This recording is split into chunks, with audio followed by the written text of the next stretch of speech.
परमात्मा को पाने तथा उसका वास्तविक लाभ प्राप्त करने के लिए पवित्र बाइबल में प्रमाण है कि प्रभु ने मनुष्य को अपना ही स्वरूप बनाया। 6 दिन में सृष्टि रचकर 7वें दिन विश्राम किया। कुरान शरीफ में प्रमाण है कि हजरत मोहम्मद को खुदा स्वयं कह रहे हैं कि मैंने तुम्हें उस परमात्मा की महिमा बताने के लिए भेजा है। वो परमात्मा कबीर है जिसने 6 दिन में सृष्टि रची तथा 7वें दिन तख्त पर जा विराजा। उसकी खबर किसी बाखबर से पूछ कर तो देखो। कृपया अवश्य सुनिए जगत गुरु तत्वदर्शी संत रामपाल जी महाराज के अमृत वचन। आदरणीय गीसादास साहब जी, गांव खेकड़ा, जिला बागपत, उत्तर प्रदेश वाले आदरणीय स्वामी रामानंद जी। तो इन महापुरुषों ने परमात्मा मिले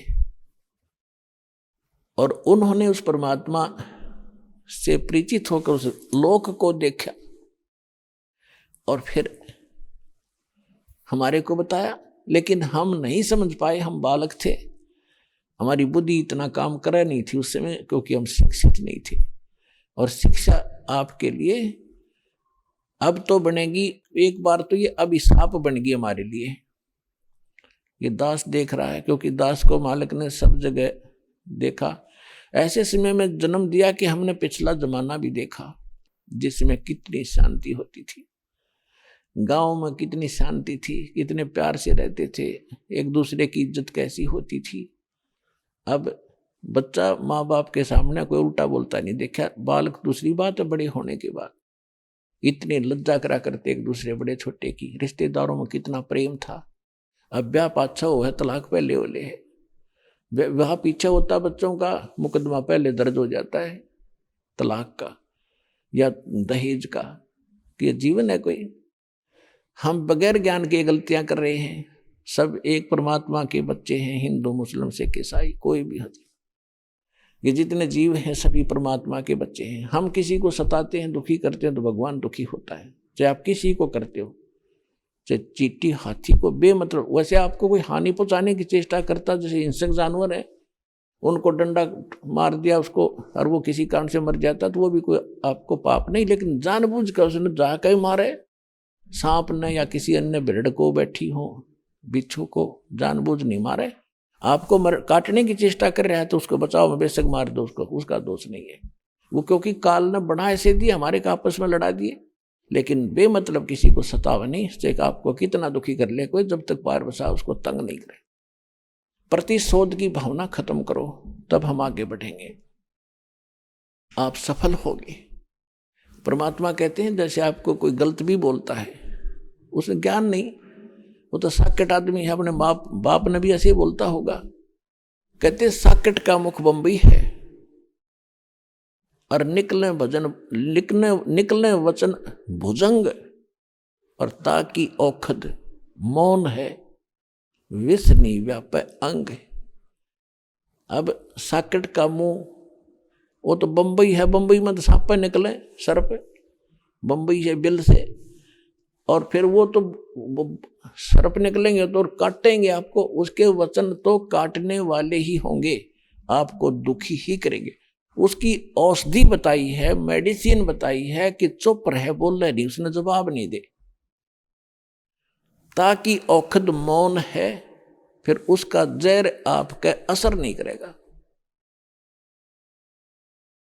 कहते हैं कबीर साहब कहते हैं कि साकट और सवान को उल्ट जवाब नहीं दे। अब कुत्ता भौंक रहा है, आप उसने धमकाओगे पर दूना भौंकेगा, कहते हैं बोल रहे नहीं, भौंक भांक आप टिक जाएगा। तो ऐसे साकट को वो आपने कुछ कह रहा है, आपको उत्तर देने लगोगे तो दूना बकवाद करेगा। आप चुप हो जाओगे, 10-5 मिनट भौंक के कुत्ते की तरह, आप सेट हो जाएगा। तो ये फार्मूले बताए हैं परमात्मा ने, आप इसको अप्लाई करना। कबीर जो तो को काटा बोए ताको बो तू फूल, तो हे फूल के फूल है वा को है त्रिशूल। अब तो आपको कोई हानि करता है तो आप उसका प्रतिशोध लेने के लिए हानि ही मत करना, उससे बचे रहना, लेकिन उसको हानि मत देना। और फिर भी भगवान के बच्चे समझकर जहां भी आपके सत्र का कोई काम उसके प्रति आवे तो उसको लाभ ही देना। तो फिर देखना भगवान कैसे करेगा कि आपको तो भले का फल भला होगा और उसके बुरे का फल उसको 3 गुना ज्यादा मिलेगा। इतना हमारे अंदर धैर्य नहीं रहा, क्योंकि हमें ज्ञान नहीं। हम तो सोचो बस ये नाश हो इसका जो इतने बुरे कर रहा है। ऐसे व्यक्ति का भी नाश ना होगा जो बुरे करे, तो और किसका होगा? लेकिन परमात्मा का विधान है कि जब तक उसके पूर्व जन्म के पुण्य चल रहे हैं, वो कितने खोटे खोदो, कितने जुल्म करो, वह उसकी माल गाड़ी भरने लग रही है पापों की, और पुण्य नाश होने लग रहे हैं। जब वो पुण्यों वाली बोरी खत्म होगी, थैला उसका, वो इन्वर्टर चार्ज पहले का था वो खत्म होगा, फिर एकदम सुविधा बंद होगी और उसकी वो दुर्गति शुरू होगी। दुनिया देखा करे। यदि ऐसा नहीं है तो फिर भगवान ही नहीं है।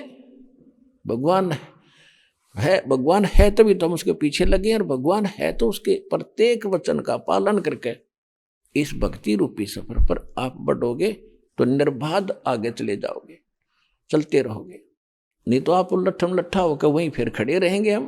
तो परमात्मा कहते आवत गाड़ी एक है, उल्टों होवे अनेक, कहे कबीर ना उल्टियो वा रहे एक की एक। गाली ही से उपजे कलह कष्ट और मीच, हार चले सो साधु है, लाग मरे सो नीच। कहते हैं एक बार आपको कोई गाली देता है, आप शांत रहना, देन दे, मायूस सा होकर खड़ा हो जाए, उसके साथ बहस नहीं करे, भगवान पर ध्यान लावे, सुमन करने लग जाए अपना। आवत गाली एक है और आपने उसको दूसरी उल्टी गाली दे दी तो 10 और देगा, क्योंकि वो तो संगर का आ रहा है, काल ने भेज रखा है, तैयारी करके भेज रखा है, तो उसका नाश कराने के लिए। भगत से टकरावे कोई आदमी, उसका तो नाश निकट है। प्रहलाद से टकराया था उसका बाप, और भी बहुत से कारण ऐसे हैं, तो उनका तो नाश होया करे। जो भक्ता गेल टकरावर, तो आपने तो पता ही है इसके उल्टे लाग लिए, जो बेमतलब खस्सा हमारे से आकर के, कोई बात नहीं, कोई चीत नहीं, वैसे गाली दे आपको आकर।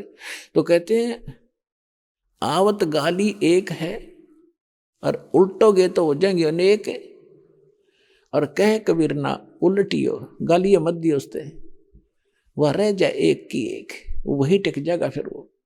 फिर कहते गाली ही से उपजे कलह कष्ट और मीच, मीच माने मृत्यु तक हो जाते हैं। इस गाली से ही थपड़म थपड़ा मुक्का मुक्का गालम गाला, पहले उसने गाली दी, फिर उसने दी, फिर उसने दी, फिर वो आ रहा है सिंगर का लठ मारेगा, फिर आप मारोगे, आप भी मर सकते हो, वो भी मर सकता है। तो गाली ही से उपजे और कलह कष्ट और मीच मौत तक हो जाती है। और कहते हार चले सो साधु है, हार के चल पड़े वो तो संत है, और लाग मरे सो नीच, उससे गेल गुट्टुम गुट्टा होकर मरे या मार दे, वो तो नीच है। तो पुण्यात्मा हमने कुछ सीखना पड़ेगा मालिक के इन वचनों से, और हम सफल होंगे, तभी सफल होंगे। आप देख रहे हो हम इस दास के साथ 1994 से लेकर आज तक 19 वर्ष हो गए जब से ये मार्ग शुरू किया है। 2-3 वर्ष तो कम लोगों को पता लगा, फिर तो मस्तारना शुरू कर दिया इन नकली संतों ने, अपने शिष्यों को भुका भकू के ऐसा जुल्म करा। लेकिन हम शांत रहे, मालिक के वचनों पर डटे रहे और अपना उद्देश्य नहीं छोड़ा। आज हम सफल हुए, वो सारे फेल हो गए, और एक दिन ऐसा ही आपके साथ होगा।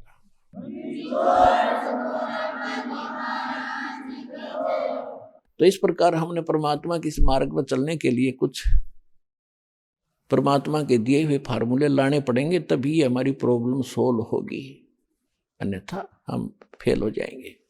अपने आत्मा एक यज्ञ है धर्म की। आप यहां देख रहे हो कितना भंडारा चल रहा है। पहले हम पुराने समय में देखा करते थे, तो उसमें आप उन सभी प्रजाजनों के पुण्य उनके साथ होते थे। वर्षा नहीं होती थी तो गांव के लोग इकट्ठे होकर के एक धर्म भंडारा किया करते थे। उसमें क्या करते थे कि 2-4 क्विंटल 2-3 क्विंटल चावल बनाया करते मीठे, उसमें गुड़ शक्कर गेर के, और फिर सारे बैठ के वहाँ भगवान के नाम पे भंडारा करते थे, बैठकर सारे वहाँ खाते थे, भगवान की चर्चा करते थे। तो कहते हैं वर्षा हो जाया करती है। उस एक छोटे से भंडारे से 2 कुंटल 1 कुंटल 2 कुंटल चावल बना के आप पे खानते वर्षा कर दिया करता भगवान, क्योंकि उनके पुण्य ठीक थे। और आज यहाँ देख रहे हो आप कैसे धर्म हो रहा है, कितने कुंटल चावल यहाँ पर बनाए जा रहे हैं, और बाकी अन्न धर्म भगवान के दरबार में क्या हो रहा है। तो कहने का भाव ये है कि अब ये जो पुण्य हो रहा है, ये के घाट घालेगा, ये के कसर छोड़ेगा आपके लिए। जो इतना गजब का विधिवत हो रहा है, शास्त्र अनुकूल हो रहा है, तो ये पुण्य आपके पापों को साथ नाश करेगा। और वो केवल हम जैसे कोई इच्छा करके दान धर्म करते हैं तो उस किए हुए दान का हमने फल यही खत्म कर लिया। कहते बिन इच्छा जो देत है सोए दान कहावे, फल बाँचे नीतास का फिर अमरापुर जावे। जैसे आप शुरू में पुण्यात्माओं आप यहाँ आते हो, जो दुखी होते हैं वो भक्त सच्चे दिल से जो हमसे जुड़ते हैं, तो उनको परमात्मा आशीर्वाद से लाभ देता है, स्टार्ट करता है उनका, कि ताकि इनकी दृढ़ आस्था बने मेरे में और काल तक बच के ये मेरे शरण में रहें, ताकि इनको सुख दूं। तो यहाँ आने वाले का अपना कोई पुण्य नहीं होता। पुण्य होता तो दुखी ना होता। जब उसकी बैटरी चार्ज होती तो एक आधा पंखा चल रहा होता या बल्ब जल रहा होता, सारे फेल हो लिए, तब तो यहाँ आए हो। सब जगह घूम फिर लिए, वहां भी कोई राहत नहीं मिली, तब यहाँ आए हो। तो यहाँ परमात्मा अपने कृपा से आपको अपने कोटे से लाभ देता है उनको जो सच्चे दिल से आए हैं। और जो न्यू आए हैं, देख लूंगा यू मुझे ले आया फलाना, उनको यहाँ कोई लाभ नहीं होगा। तो उनको लाभ अपने कोटे से देता है भगवान, फिर वो ठीक होते हैं, फिर उनकी आस्था बढ़ती है, फिर उनसे मंत्र कराए जाते हैं, भाई जाप करो, प्रणाम करो, सत्संग सुनो। तो ये साथ की साथ चार्जिंग शुरू होगी आपकी, और सब प्रकार के चार्जर लगा दिए जाते हैं। सारे ट्रीटमेंट, जैसे ज़्यादा रोगी होता है डॉक्टर ग्लूकोज भी ला दे, ग्लूकोज में ताकत के इंजेक्शन भी ला दे, और वैसे रोग काटने के भी इंजेक्शन लगाता, तभी तो बचा पाता उसको। तो यहाँ आकर आपका ट्रीटमेंट शुरू होता है, सारे ही ट्रीटमेंट, सारे टैबलेट लगाए जाते हैं ताकि आपकी आत्मा तुरंत स्वस्थ हो जाए। एक यज्ञ है धर्म की, यहाँ आप देखते हो भूखे प्यासे दुखी व्यक्ति आते हैं, और जहां पहले हम भी जाते थे, 10 सालासर जाया करता था। राजस्थान के अंदर एक चूरू जिला है, उसके में एक सालासर गांव है, वहाँ हनुमान जी का एक मंदिर बना हुआ है, वहाँ प्रति वर्ष जाया करता था। वहाँ टूक बेला नहीं टाइम पे, को पूछड़िया नहीं कि बैठ जा, कितना पढ़ो कितना मरो, होटला में रोटी मिलो ना मिलो, धक्के खा जाओ। और दुखी बहुत जाया करते वहाँ भी, कोई भूत प्रेत की बाधा वाला, कोई वैसे रोगी है, बाबा जी सुखी करियो। वो बाबा जी है वहाँ, तो एक बूढ़ी सी मूर्ति रखी थी वहाँ पर, उसने बाबा जी समझा करते। तो इस प्रकार यहाँ ऐसे दुखी आते हैं। तो ये इतनी सुविधा मिलने से आदि आत्मा तो वैसे शांत हो जाती है, और फिर सुख तो होना ही होना भगवान के दरबार में। आगे हो, ये कोई बात है? गर्मी से जलता हुआ व्यक्ति एसी रूम में आ जावे तो स्वाभाविक है वहां तो ठंड होगी ही होगी, और वहां भी ठंड नहीं है तो उसका एसी को नहीं चलता। एसी लगा जरूर रखा है पर पावर नहीं है। जैसे नकली संत पंथ आश्रम बनाए बैठे हैं, वो एसी तो ला रहे हैं पर उनके पास उस बिजली का कनेक्शन नहीं है जिस तो एसी ठंडा करता हो। आश्रम तो बना रखे हैं, संत भी बन रहे हैं, सत्संग भी करते हैं, लेकिन उनके पास उस मालिक का कनेक्शन नहीं जो ऊपर से आता है, और वो लाभ देगा। एसी चलेगा तभी तो लाभ होगा, लगाने से थोड़ा ही लाभ देगा वो। तो यहाँ परमात्मा का सतलोक से आया हुआ वो शांत और सुख देने वाला एसी चालू है बार दिन रात। कभी आओ कभी सुख मिलेगा।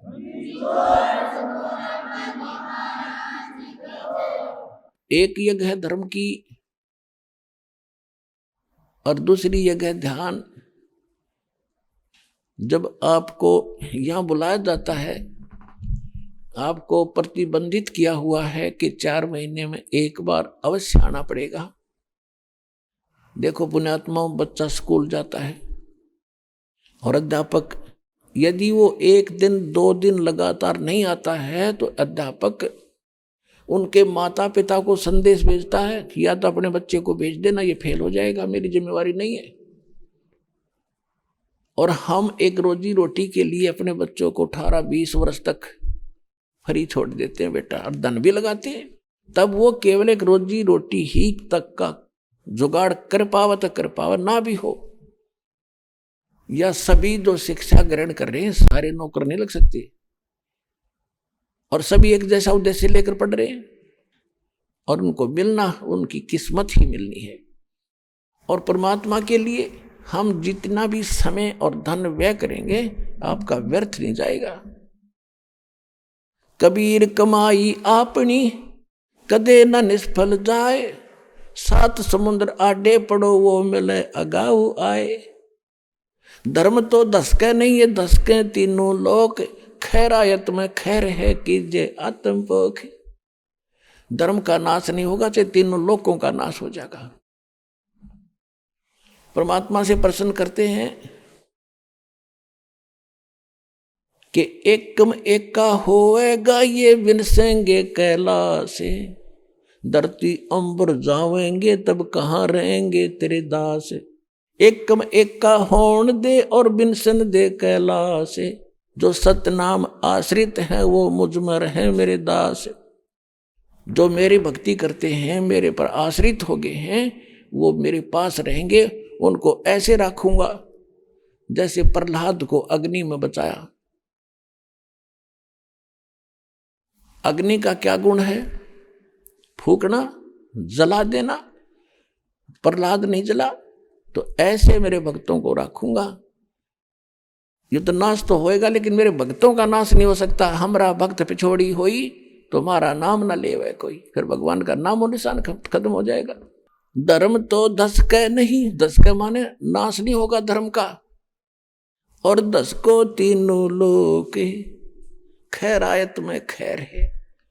खैरायत यानी धर्मकरण में खैर है। और कीजिए आत्मपोख, यहां सबसे बड़ा पुण्य है। भक्त आते हैं भगवान के लिए, यहाँ केवल खाने के लिए नहीं आते। ये तो खाना अपना साथ भी बांध के ले जाया करते, हमने खूब देखा, जाते थे हम, और वहीं और कहीं भी खा लेते, लेकिन भगवान मिल जाता। यहाँ खाने के लिए नहीं आते, ये भगवान के लिए आए। और जो परमात्मा के लिए आते उनकी व्यवस्था कर दी जाए, अपने पल्ले से धन ला के, तो कितना पुण्य होगा उन आत्माओं को। तो आप जो दान करते हैं, आप देख रहे हो यहाँ पर कैसे उसका सदुपयोग हो रहा है।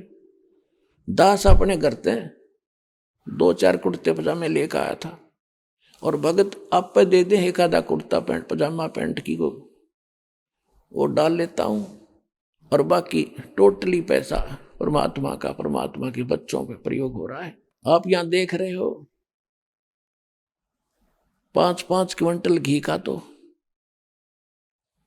हलवा बनता है। सारा देसी यानी अपने देसी घी की यहाँ व्यवस्था लगाया जाता है, और कोई दूसरा ये वनस्पति घी का हम यहाँ प्रयोग नहीं करते, क्योंकि उसमें बहुत ज्यादा मिलावट बनी हुई होती है। और मैं अपने मुख से कोई यहाँ की व्यवस्था की प्रशंसा नहीं करूंगा, क्योंकि आपसे कोई छुपा नहीं है। और दूसरी बात यह है कि हम यहाँ हवन करते हैं, आपसे पाठ कराए जाते हैं। कहते हैं बिन इच्छा जो देत है सो दान कहावे। अपने आत्मा जैसे आप पहले तो अपने कोटे से भगवान आपको सुख देगा। कुछ दिन आपको कहेंगे बेटा भक्ति कर, भजन कर, डट के विश्वास रख। यदि आप भजन करते हो विश्वास करके, तो आपको उसी दिन वो 4 दिन शुरू कर देगा काम, आपको बहुत से लाभ शुरू हो जाएंगे। और फिर भी 1-2 महीना आप ये सुमन कर रहे हो, फिर भी लाभ नहीं हो रहा। पता होता है दास को कि ये भक्ति ढंग से नहीं कर पा रहा। फिर उसको कहा जाता है बेटा एक ज्योति करा। ज्योति यानी हवन यज्ञ। धर्म तो वो करते ही आप आते हो, धर्म यज्ञ में थोड़ा बहुत दान कर दिया, कुछ 10 रुपये 100 रुपये डालते ही हो, ताकि ये स्वाभाविक है आपका, वैसे भी आपका पहले से स्वभाव है धर्मकरण का। तो उससे क्या होता है कि उसको उसका फल आपको तुरंत मिल जाता है। फिर कई कहते हैं जी मैं ऐसे ऐसे एक पाठ कराऊंगा, मेरा लड़का हो गया, लड़का हो जाता है, या मेरा फलाना काम हो जाए तो एक पाठ करा दूंगा, संकल्प कर लिया, और आपने वो काम भी हो गया, आपने पाठ करा दिया, तो वो बराबर हो गया। आपने जो पाठ कराया और वो जो किसी उद्देश्य से अपनी मनोकामना पूर्ति के लिए, तो वो काम भी हो गया और उसका फल भी बराबर हो गया। बिन इच्छा जो देत है सोए दान कहावे, फल बाँचे नीतास का फिर अमरापुर जावे। बगैर किसी मनोकामना पूर्ति के जो आप पाठ, ज्योति या वैसे सेवा दान करते हो, कहते वो दान कहता है। उसमें दोनों फल मिलते हैं, आपकी मनोकामना पूर्ण भी होगी और आपके उसमें भक्ति के अंकों में भी इसकी कुछ ग्रेस मार्क साथ लगता है। जैसे बच्चे का प्रैक्टिकल के 10 नंबर और मिला करें, तो ये प्रैक्टिकल वाले नंबर आपके इसमें और मिलेंगे साथ में, और वो काम तो होगा ही होगा। बिन इच्छा जो देता है सो दान कहावे, फल बाँचे फल चावे नीतास का फिर अमरापुर ले जावे। इस तरह हम सतलोक जाएंगे। फिर तीसरी यज्ञ है धर्म हवन की, चौथी यज्ञ प्रणाम। आप यहाँ प्रणाम करते हो, प्रणाम का अर्थ यूं नहीं है कि देखा देखी कर लिया फिर उठ लिए और फिर मन में वही बकवास, नहीं। इस मन को और इस परमात्मा के ज्ञान से इसको नम्र करना है, इसका अहंकार तोड़ना है, इससे अभिमान टूटता है। दास को पता है एक छोटी सी पोस्ट थी जेई की, और पता नहीं क्या समझा करता अपने आप ने। और जो पहली बार गुरुजी के दरबार में गया, दूसरे प्रणाम करे थे, मैंने देखूं था कोई दिक्कत नहीं है, वो जान पहचान वाला, और फिर प्रणाम करी। इतना अभिमान था, अब बेइज्जती होगी। और आज फिर जब ज्ञान हुआ, क्योंकि जब तक हम खाली हो लिए थे, भक्ति थी नहीं, और भक्तिहीन प्राणी इतनी अकड़ किया करता है, भक्ति युक्त प्राणी कभी अकड़ नहीं करता, उसमें स्वाभाविक ऐसा गुण होता है। और फिर ऐसा भाव बिना प्रणाम ना करे, इतना दिल नहीं डटे, चाहे रेत में लौटना पड़े, चाहे गारा में गुरुजी दिखे और समर्पित और न जल करा, क्योंकि हमारी भक्ति बढ़ गई। जैसे आप देखते हो सरसों बोते हैं, सरसों बोते हैं, उसका फली आती है प्रारंभ में, तो उसमें कोई दाने नहीं होते, यानी वो कीमती वस्तु नहीं उसके अंदर, इसलिए वो यूं खड़ी है उसकी सारी फली। और जो जो वो दाने बढ़ते जाएंगे, परिपक्व होते जाएंगे, इतने झुक जाएगी न्यू, और धरती पर टेकने न छूने को हो जाएगी, क्योंकि अब उसमें कीमती वस्तु विद्यमान है, उसमें वो धन आ गया। तो इसी प्रकार जिस व्यक्ति में भक्ति बढ़ती चली जाएगी, वो सरसों की तरह उसमें भक्ति धन इतना जोर देगा कि वो धरती में टिका के रखेगा, टेकन न हो जाएगा। यानी प्रणाम तो करूँ और चाहे रेत में लौट जाए दाता के लिए, इस माटी का के बनेगा, या कल फूक दी जाएगी, इसको ऊपर गधे लौटेंगे, कुत्ते लोट मारा करेंगे। क्या खा के इस मिट्टी का अभिमान करते हो हम? इतना बेहुदा, ये मन इतना बेहुदा हो गया। अब इस ज्ञान से इसमें नम्रता आवेगी, और नम्रता आवेगी तो भगवान निकट रहेगा आपके। अभिमान परमात्मा को कति पसंद नहीं, और हम उसको ज्यादा लिए फिर रहे थे, तो ये विष निकाला जाएगा अभिमान वाला इस परिणाम से। कहते जय गोपाल दंडवत करो, पैरों पड़ प्रणाम, पर दुआ करो दिल पाक से, वो असली सलाम। जय गोपाल दंडवत कर, जैसे जय गोपाल बोलिया करते पहले हुए, उनको समझा रहे हैं भगवान। और दंडवत पैरा पड़ प्रणाम, लेकिन दुआ करो दिल पाक से। जब प्रणाम करो हृदय से करो, देखा देखी करने का कोई लाभ नहीं। हृदय से करो, अपना परमात्मा का नियम मानकर करो। और प्रणाम करते हो, दंडवत किस लिए करते हैं कि माटी हो लिया दाता आपका दास, अब कोई ब्योंत नहीं रहा मेरा नाड़ उठान का। और बाहर जाते फिर के बढ़ रहा, तू आ जा खाक प्रणाम करके गया, फिर तू है मूर्ख कहीं का। अपने आत्मा अभी तक हमने गुरु गलत मिलते रहे, वो ऐसे मिल गए जैसे किसी ने तो एक पहिया दे दिया मोटर गाड़ी का, कार का, व्हील अखिलेश ने घुमा ले, या गाड़ी है, उन्हें पकड़ कर घुमाता जा, हट जाओ गाड़ी आ गई, आप पे चला रहा, आप पे धका रहा उन्हें, और किसी ने स्टीयरिंग दे दिया, वो काट कर छल्ला को ले, ये गाड़ी वो लिए, फिर हट जा, गाड़ी आ गई। तो इस प्रकार किसी ने कुछ पकड़, तो ये जो साधनाएं अभी तक हमसे जैसे कोई हवन ही करते फिरते हैं, ये खास कर देखे यार, ये समाज के आचार्य हैं, जाके कितना बाढ़ का भट्ट अन्यों का हवन कराएंगे, आज थारे हवन कराएंगे, स्वाहा स्वाहा कर चल, बाकी बस हो गया काम। ये तो एक न सोच लो स्टीयरिंग लिए फिर रहे हैं, स्टीयरिंग। तो ये सारा मिलाकर ही क्रियाएं करनी पड़ेंगी, तभी हम मोक्ष होगा। फिर भी जो जितना कर रहा उसका लाभ मिलेगा उसको, क्योंकि ये विधान है परमात्मा का, लेकिन मोक्ष तो नहीं हुआ उसका। अब जैसे अजाजील नाम का एक भगत था, गुरु जी ने बता दी, भाई प्रणाम करा कर बेटा, इस प्रणाम करने से आधिनी के साथ साथ पुण्य भी संग्रहित होते हैं। आदिनी तो आनी चाहिए, आदिनी को नाश करने के लिए तो करते, लेकिन परमात्मा के लिए की जाने वाली क्रिया से साथ में हमारे पुण्य भी लगते हैं। ये एक यज्ञ का फल भी मिलता है, प्रणाम एक यज्ञ है, और जब हमने अहंकार नहीं खत्म किया तो वो यज्ञ का फल तो मिल जाएगा, लेकिन मोक्ष फल फिर भी रह जाएगा, अहंकार में मोक्ष नहीं हो सकता। तो वो जो प्रणाम उसने कहते हैं 11 अरब प्रणाम किए, 11 अरब, लंबी आयु होती थी लाख लाख वर्ष की, तो 11 अरब प्रणाम किए दंडोत। उसके कारण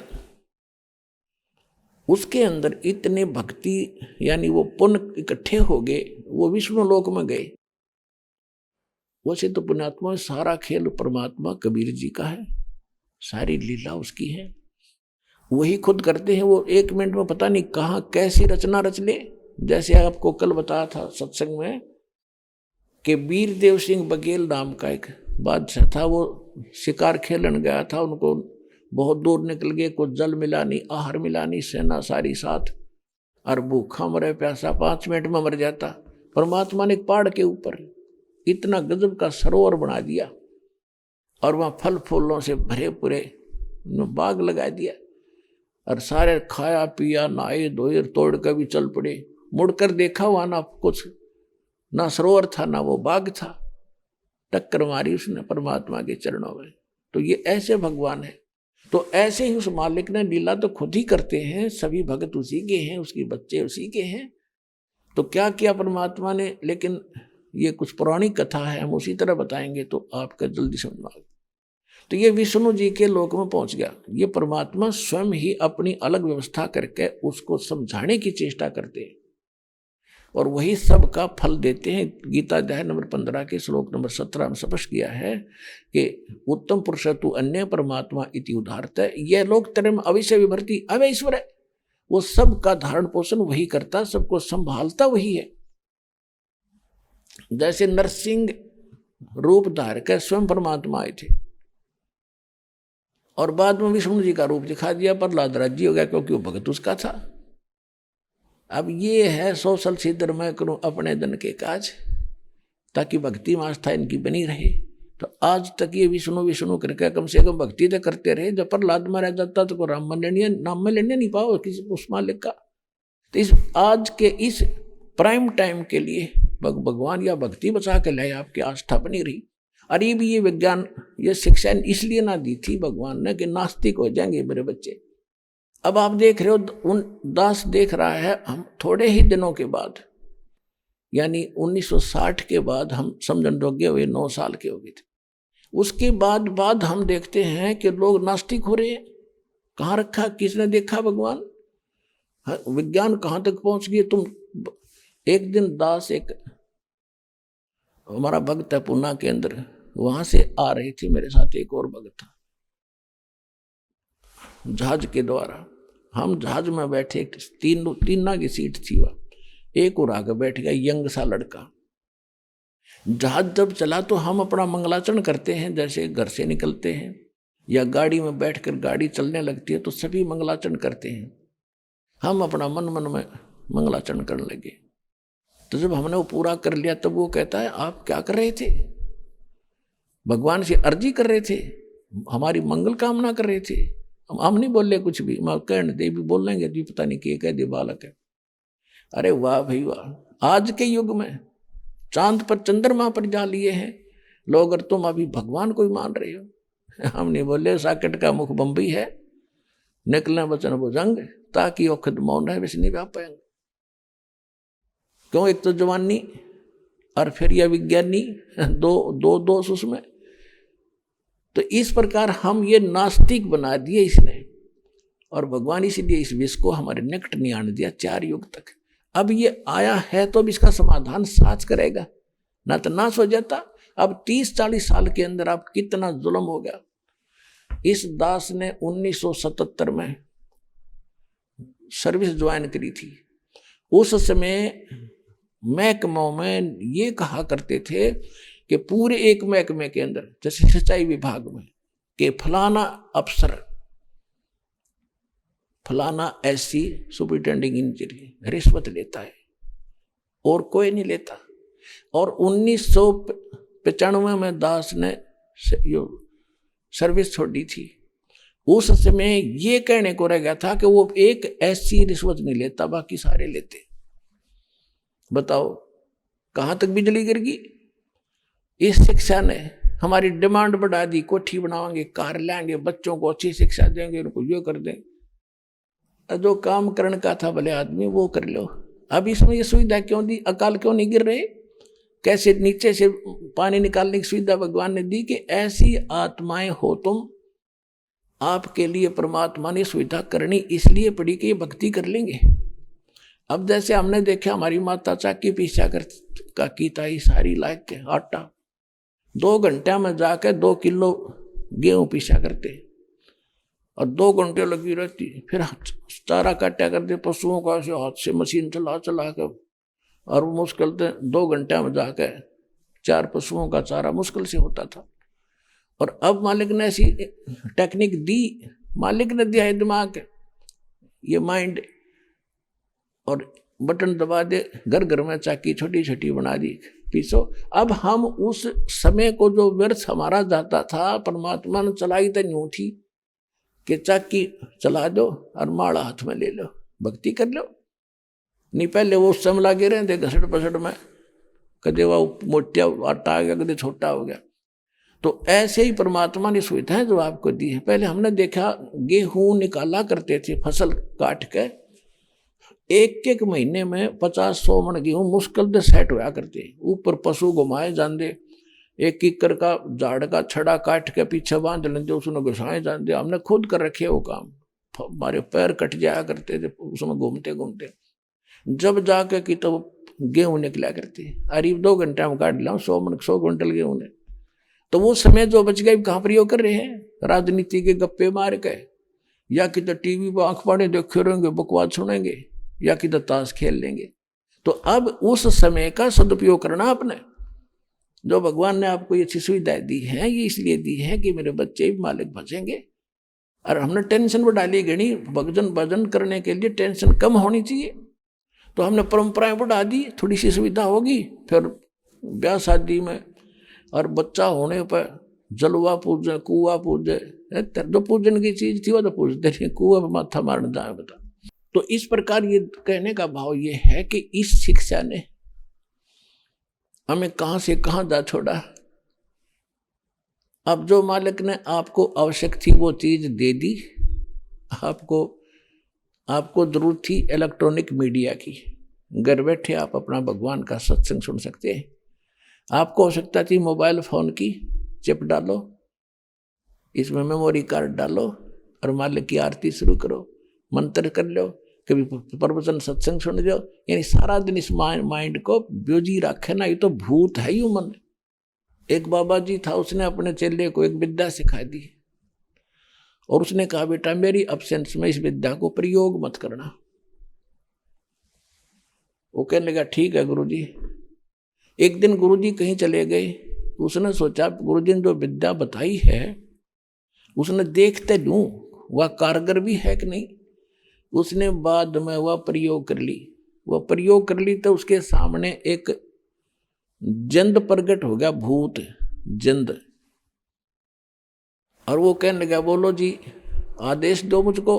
और एक मेरी बात सुन लो, मेरी मर्यादा है कि या तो मुझे काम बताते रहना, अन्यथा मैं तुझे मारूंगा। फिर मैं उलगा हुआ, मैं बेला हुआ, काम से फुर्सत मिलते ही मुझे काम नहीं मिला तो तन्ने मारूंगा। अब वो डर गया, उसने कहा कि आटा ला। वो गया, 2 मिनट में आटा ला कर रख दिया। फिर कहा पानी भर दे, वो पानी ले आया। फिर कहा सफाई कर दे, सफाई कर दी। कपड़े धो दे, कपड़े धो दिए। अब उसने सोचा भाई भी वो मारेगा ही, के काम बताऊं, कर दिया ना फटाफट। इतने में गुरुजी आ गए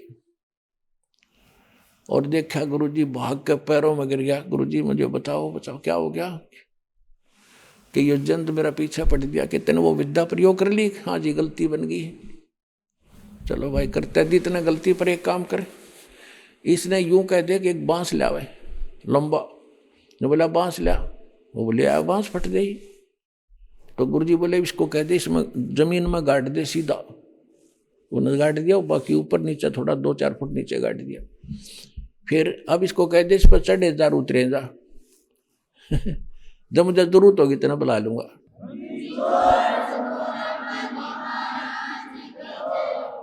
तो ये बन जो है, ये जंद है, भूत है, इसने इस राम नाम के बांस पे युदास ने गाड़ दिया।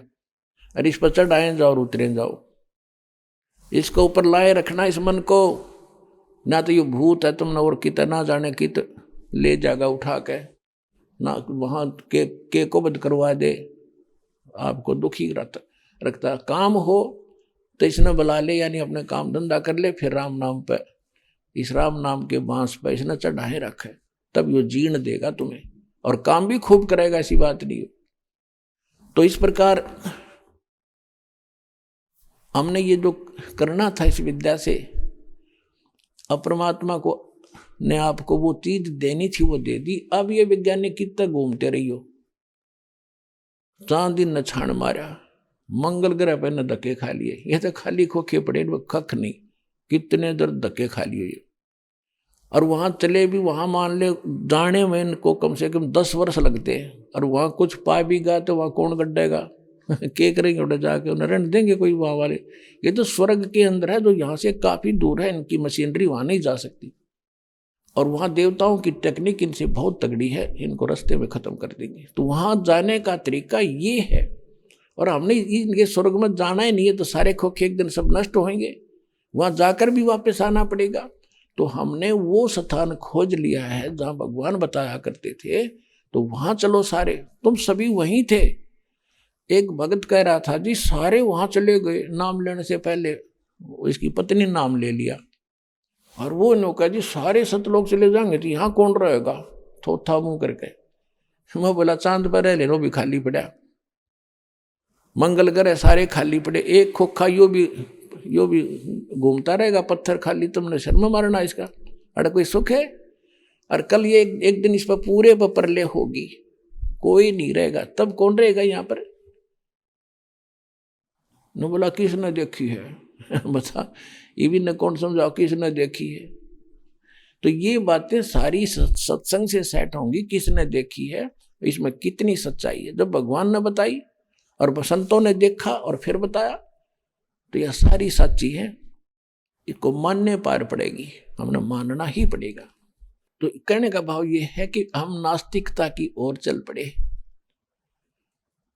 इस विज्ञान के अज्ञान से और अपरमात्मा के ज्ञान से। अच्छा, परमात्मा ने आपको जो चीज आवश्यक थी वो दे दी, बाकी कुछ भी करते रहो, जो इसमें अवगुण हैं वो खत्म हो जाएंगे। जैसे अब तो इन मोबाइलों में जवान बच्चे बकवास भरे फिरते हैं, इसमें खूब बिगाड़ हो गया।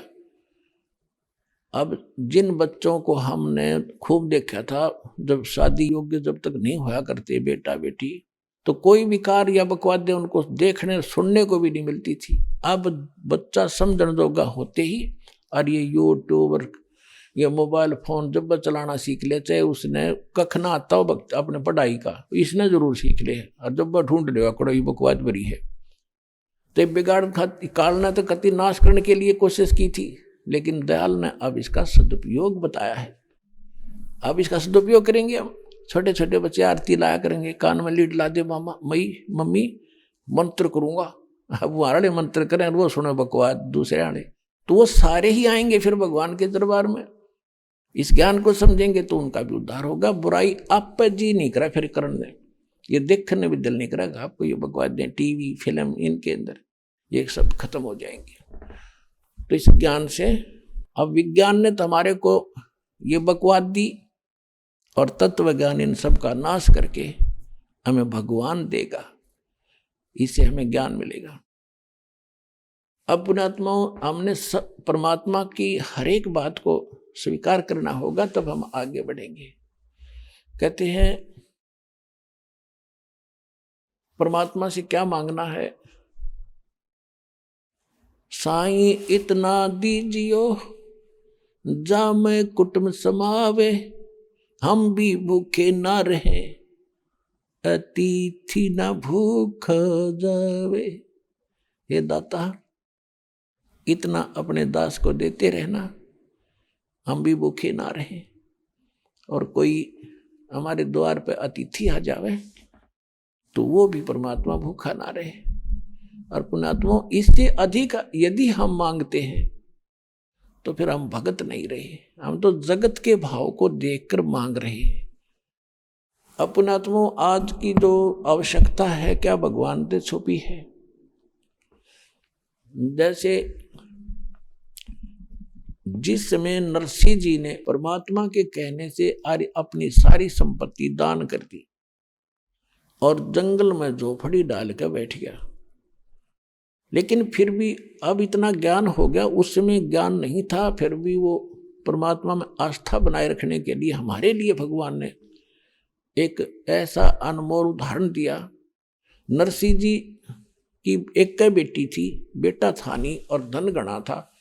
जब परमात्मा ने उसको काफी समझा बुझा कर उसके साथ एक ऐसी लीला की जिससे उसकी बात बुद्धि ठिकाना आ गई, उसने धर्म कर दिया सारी संपत्ति का जो उसने संग्रह करके रखी थी। परमात्मा ने बताया, माया तेरे जी का झाड़ बन जाएगी, तेरा नाश कर देगी। बच्चा तेरा नहीं, लड़की थी वो विवाह कर दिया, अभी चिपका बैठा नालायक इसके, तो उसका काफी झटका दिया। जब जाकर छुट्टी उसने नरक से, आप माया मांगने आते हो और परमात्मा अपने भगत को माया से दूर करता है। परमात्मा कहते मेरे संकेत पर माया चलेगी, जब मुझे प्रसन्न कर लेगा तब माया कहाँ पीछे जागी तेरे थे। 1 सेकंड में तेरा घर भर दूं, सब कुछ कर दूं, जब तू विश्वास करके चले, फिर उसका करेगा क्या? मैं उतना दूंगा तुझे जितना तुझे चाहिए, इससे फालतू नहीं अच्छा होता। अब नरसिंह जी जब उसकी द्योती का ब्याह होया, लड़का था नहीं, स्वामी भाती बनकर जाने लगा।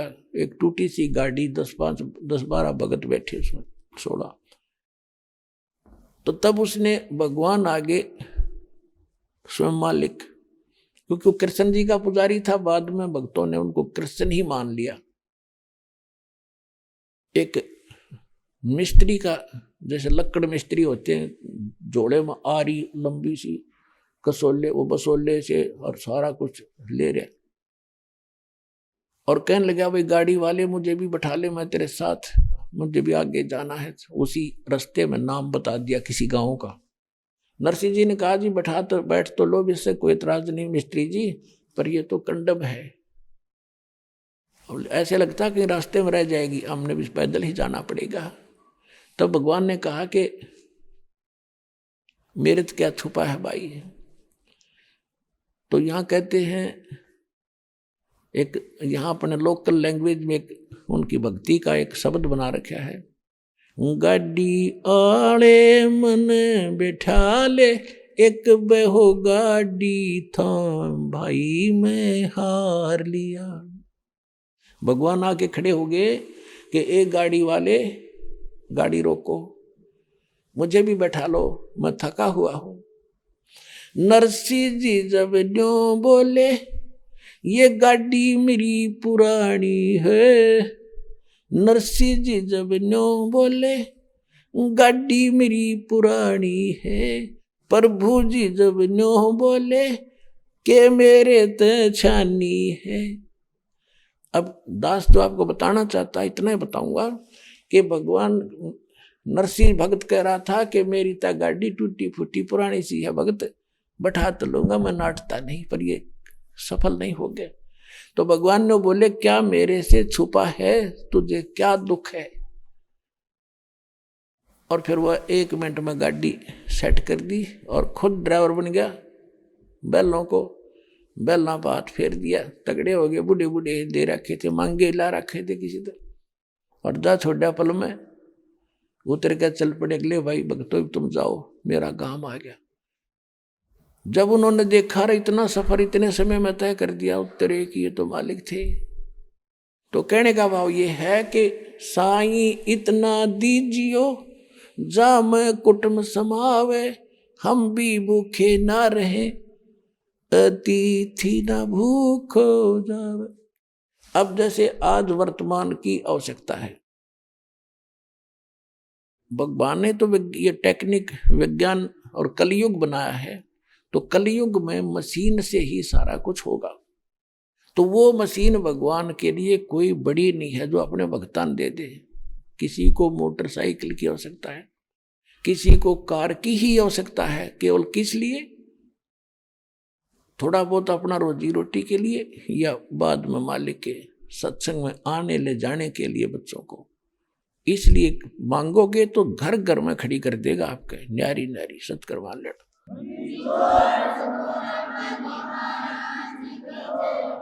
अरे बेमतलब बकवाद मांगोगे, मालिक नहीं देगा, चाहे कितनी डिमांड करते रहियो, जो आपको हानि होती दिखे।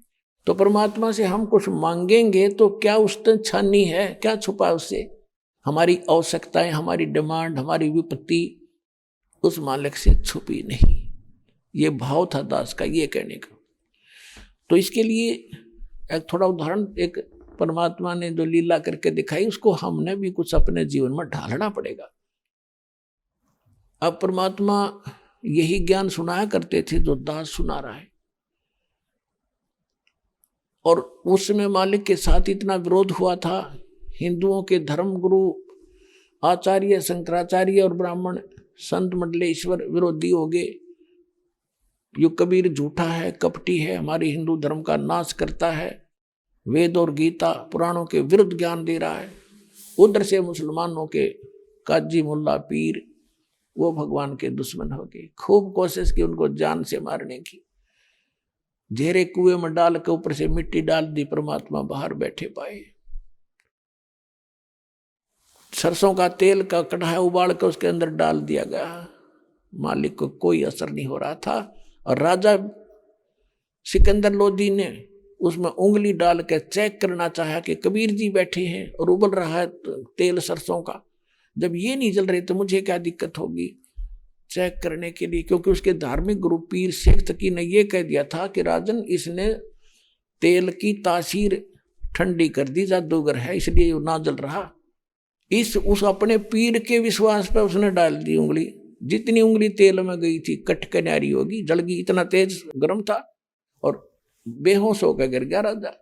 तो परमात्मा निकले, राजा चिल्लावा, होश में लाए, फिर चिल्लाओ बुरी तो मर गया रे मर। तो परमात्मा ने वो उंगली पूरी कर दी अगले, फिर मत इस चक्कर में आइए। तो इन्होंने सब अपने हथियार प्रयोग करके देख लिए, राजा को भगा के सब कुछ कर लिया, सजा दंडित करवाने की खूब चेष्टाएं की, दरिया में भी डुबोने की चेष्टा की, लेकिन वो तो परमात्मा थे, मूर्ख थे, ये अंधे गधे। भगवान के मार्ग में जो बाधा उत्पन्न करते हैं, परमात्मा जो काम करना चाहते हैं उसको कोई रोक नहीं सकता। और उस परमात्मा के मार्ग में जो खड़ा होकर विरोध करते हैं तो अंधे गधे होते हैं। एक अंधा गधा रेल की पटड़ी पर खड़ा, उसने ये नहीं मालूम था कि तू गलत खड़ा है। अब उसने अंधे के पास कानों से भनक आती है, कौन तुझे डिस्टर्ब करने आ रहा है निकट, तो उसी तरफ पैर कर लेता हो और दोनों लात मारा करे, कठिए दुरुत्ती छोड़ा करे। तो उसने देखा कि पीछे से कोई खटखट गड़गड़ होता आ रहा है, उसने उधर अपने पैर कर लिए, कान दे निकट, इसको ठोकूंगा, कौन मुझे डिस्टर्ब करने आ रहा है, छेड़ दे। वह गाड़ी निकट आई, उसने दोनों लात मारी वो ठाक पटक दिया, भाई पड़ा एक लोहा जाके। अब उस मूर्ख को ये नहीं पता था तू गलत जगह खड़ा है, या तो रेल मार्ग है तो आवेगी, इसने रोका कैसे? तो ये जो भगवान का चलाया मार्ग होता है, जो मालिक स्वयं आए थे, आज यूं चला रखा है जो दास के माध्यम से, और इसमें जो बाधा करेगा वो अंधा गधा होगा, कति मूर्ख महामूर्ख होगा, उसकी ऐसी हालत होगी। अब अंधा गधा था कौन? हिरण्यकशिपु। उसने अपना भट्ठा बैठाया और भगत को सताने की और उसके मुबादा करने की, भक्ति से हटाने की चेष्टा की थी, उसका सर्वनाश हुआ। तो इस प्रकार पुण्यात्माओं, परमात्मा उस समय ये ज्ञान दिया करते थे। और कैसे रहते थे? एक झोपड़ी में एक निर्धन व्यक्ति कपड़ा बुनते थे, 5-7 दिन में कोई कपड़ा बुनाई आती थी, उससे रोजी रोटी चलाते थे, आटा लाते थे मोल। तब परमात्मा के 4 परमात्मा खुद जो हैं, 2 माता पिता, 2 बालक और एक आप, 5 सदस्य थे। 2 बच्चे, एक लड़का लड़की, परमात्मा ने मुर्दे जीवित किए थे किसी कारण से, ताकि ये कुछ समझ जान लोग, इससे कारण से मुझे मान लिया आई एम गॉड। और 2 उनके मुंह बोले माता पिता थे, जो उनको कमल के फूल से, जहां मालिक सतलोक से आकर विराजमान हुए थे, अपने निज स्थान से आकर वहां से उठा लाए थे। तो एक गृहस्थी जीवन जीकर दिखा रहे थे कि भाई भगवान की भक्ति करने के लिए मानव शरीर मिलता है। इससे हटकर जो तुम यहाँ कोठी बंगले कार जोड़कर जो तुम व्यवस्था बनाने की चेष्टा कर रहे हो, तुम्हें ज्ञान नहीं आका। और जब आपको ये ज्ञान होगा कि तुम रह कहाँ रहे हो और ये लोक है जहां तुम व्यवस्था बना रहे हो, उसके विषय में हमें बताया करते थे। सर्व सोने की लंका थी वह रावण से रणधीरम, एक पलक में राज बिराजी जम के पड़े जंजीरम। जो सद भक्ति नहीं करते उनका कोई जो है जीने का यहाँ कोई सहारा नहीं है। अब क्या बताते, जैसे किसी के पुत्र नहीं है तो वो यूं सोचे भगवान एक पुत्र हो जाए, मेरा वंश चल जाए, मेरी वंश बेल चले। परमात्मा कहते क्या मांगू कुछ थिर ना रहा, ही देख नैन चला जग जाई। 1 लाख पूत 1.25 लाख नाती, 1 लाख बेटे थे रावण के, और 1.25 लाख एक से एक तगड़े तगड़े उसके पहलवान और धनवान रिश्तेदार रिलेटिव थे। और आज उस रावण का कोई दीपक लाने वाला नहीं, 1 लाख के पिता के पुत्रों में से एक भी नहीं बचा, क्योंकि सत भक्ति ना करने से कभी भी बिजली गिर जाएगी, पूरा कुल नाश हो सकता है। तो कहते हैं उस रावण का कोई दीवा लावणिया नहीं है जिसका 1 लाख बेटे थे, तुम एक का बेटा जो सोचो मेरा कुल चल जाएगा। ऐसे लोक में और बड़ी बात करते हैं। कोई भी गांव बसा है। आइए अब हम उन श्रद्धालुओं के अनुभव जानते हैं जो जगत गुरु तत्वदर्शी संत रामपाल जी महाराज जी से दीक्षा प्राप्त कर चुके हैं तथा उनके द्वारा बताए गए भक्ति मार्ग पर चल रहे हैं। सर नमस्कार। सर नमस्कार जी। सर क्या नाम है आपका? मेरा नाम जी छिंदरपाल सिंह है जी। सर कहाँ से आए हो? मैं मोगा से हूँ जी, पंजाब से। क्या काम करते हैं? काम मेरा एक, पहले तो मैं बाहर दुबई में था, अभी यहीं पे काम किया। दुकान है हमारा जी, मैट्रेस का काम है। सर आप संत रामपाल जी महाराज जी की शरण में कैसे आए? सर मैं यहाँ से पहले गया, अपने रिश्तेदार के साथ गया, वहाँ दर्शन अंदर जाते ही फिर हम लाइन में लग गए। लाइन में लगने के बाद जब फिर हमको जाके दर्शन हुए, गुरुजी ने हमको आशीर्वाद दिया तो मेरे सिर में हाथ रखा तो मेरे पूरे शरीर में कंपन सी शुरू हो गई और मेरे रोंगटे खड़े हो गए। मेरा ऐसा बहुत खुशी महसूस हुई। तो फिर मैं दोबारा उस दिन तो मैं नाम नहीं लिया, फिर दोबारा दूसरी बार मैं गया तो मैं अपने रिश्तेदार को भी बगैर बोले ही सीधा मैं नामदान के लिए वहाँ चला गया और वहाँ से नामदान ले लिया। सर संत रामपाल जी महाराज से नाम दीक्षा लेने के बाद आपको क्या क्या लाभ मिले? सर मेरे को बहुत लाभ हुए, मैं गिना नहीं सकता पर बहुत लाभ हुए, क्योंकि मेरा थोड़ा काम भी कम था, इसलिए जब नाम लिया तो मैंने गाड़ी भी ले लिया, वो जो छोटा हाथी के बोलते हैं हमें पंजाब में, वो ले लिया। वो मेरा बड़ा लड़का चलाता है, छोटा लड़का की दुकान थी, उसमें भी हमको लाखों रुपए का माल डाल लिया और काम बहुत अच्छा चल रहा है और बहुत लाभ हुए। सब रिश्तेदारों में भी मैंने जब बताया तो उन्होंने भी हमारे साथ कुछ ऐसे ही नाम ले लिया। सर संत रामपाल जी महाराज जी अपने श्रद्धालुओं को ये नियम आदि क्यों बताते हैं, जबकि अन्य धर्मगुरुओं को देखा जाए तो इतने सारे नियम नहीं बताते। आखिर भक्ति मार्ग में नियमों का होना क्यों जरूरी है? भक्ति मार्ग में नियमों का होना इसलिए ज़रूरी है सर कि एक तो हमको ये भक्ति लाइन से भटकाते हैं, दूसरा इसमें हमारे कुछ नुकसान भी होता है, शरीर को नुकसान भी है, कोई बीमारी भी बहुत इसमें लगती है। जब से मैंने दारू पीना छोड़ा है मेरा शरीर भी बिल्कुल एकदम फूल जैसा हो गया है। सर संत रामपाल जी महाराज अपने सत्संग में से अपने भक्तों को बताते हैं, मदरा पीवे कड़वा पानी 70 जन्म कुत्ते के जानी। सर जब कोई भी आदमी है ऐसा नशा करता है तो उसको 70 जन्म कुत्ते के लेने पड़ते हैं, और जब वो जाता है तो उसको काल जो है काल बहुत तकलीफ़ देता है, क्योंकि वो तप्त शिला पर उसको डाल के तो उसका मदरा पानी जो उसने खाया पिया होता है उसका टेस्ट उसको मिलता है, तो इसलिए वो अपने जाल में फंसा कर रखता है। तो जब से हम संत रामपाल जी के शरण में आए हैं उन्होंने हमारा तो एकदम समझो कि स्वर्ग में ही हमारा वासा हो गया है। जब से उनका नाम लेते ही हमारे रोंगटे खड़े हो जाते हैं। अभी भी देखो मेरे बाल ऐसे ऐसे खड़ रहे हैं कि क्योंकि जब से मैं नाम लेता हूँ ना उनका तो मेरे बहुत खुशी होती है, और गले में भी थोड़ा ऐसे जैसे आदमी रोने लगता है, रुक जाता है। सर संत रामपाल जी महाराज जी के बारे में ऐसा कहा जाता है कि वो अन्य धर्मगुरुओं की निंदा करते हैं। क्या संत रामपाल जी महाराज जी अन्य धर्मगुरुओं की निंदा करते हैं? नहीं जी, वो कभी भी संत रामपाल जी किसी संत की निंदा नहीं करते। वो तो धार्मिक ग्रंथों के और सभी देखो हमारे पंजाब में गुरु ग्रंथ साहब जी भी है, उसकी भी वो उदाहरण लेके उससे भी संत रामपाल जी कहते हैं कि ये देखो ये लिखा हुआ है। जैसे हमारे एक पंक्ति लिखी है गुरु ग्रंथ साहब में, एका माई जुगत व्याई 3 चेले परवान, एक संसारी एक भंडारी एक लाए दीवान, जिम तिस भावे तिवे चलावे जिम होवे फरमान, ओ वेखे उन्हें नज़र ना आवे बहुता ये वैडान। जैसे कि ये एक का माई जुगत व्याई, एका माई है दुर्गा अष्टंगी माँ, क्योंकि ये इन्होंने 3 चेले प्रवान किए, ब्रह्मा विष्णु महेश। सर ये तो मानना पड़ेगा कि संत रामपाल जी महाराज जी में कुछ तो ऐसा है, देश से ही नहीं बल्कि विदेश से भी काफ़ी संख्या में लोग आ रहे हैं और उनसे नाम दीक्षा ले रहे हैं। सर आपको कैसा लगता है?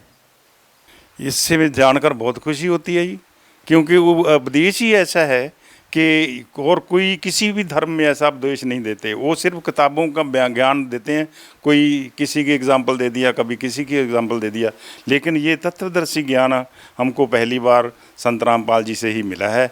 भगत समाज को क्या संदेश देना चाहते हैं? भक्त समाज को मैं तो यही कहूँगा कि जब भी आपको किसी भी गुरु के चरणों में जाने से पहले ये एक बार सोच लेना कि सच्चा ज्ञान कहाँ पर है।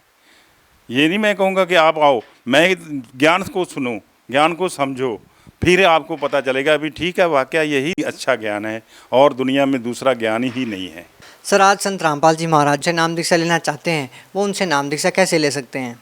सर देखो जहाँ भी हमारे शहर में डिस्ट्रिक्ट में वो आश्रम जगह बनी है, कोऑर्डिनेटर बने हैं, वहाँ से वो संत रामपाल जी का नाम मिल सकता है। वह डेली शाम को चैनल आता है, उसके नीचे कोऑर्डिनेटर का नाम लिखा होता है, टेलीफोन नंबर देखो वो आप कहीं भी उसको डायल करोगे तो आपको नंबर मिल जाएगा और वो बता देंगे कि कौन से शहर में रहते हो, आपको शहर का नाम पता और सब कुछ नंबर दे देंगे। बहुत बहुत धन्यवाद सर। Thank you sir.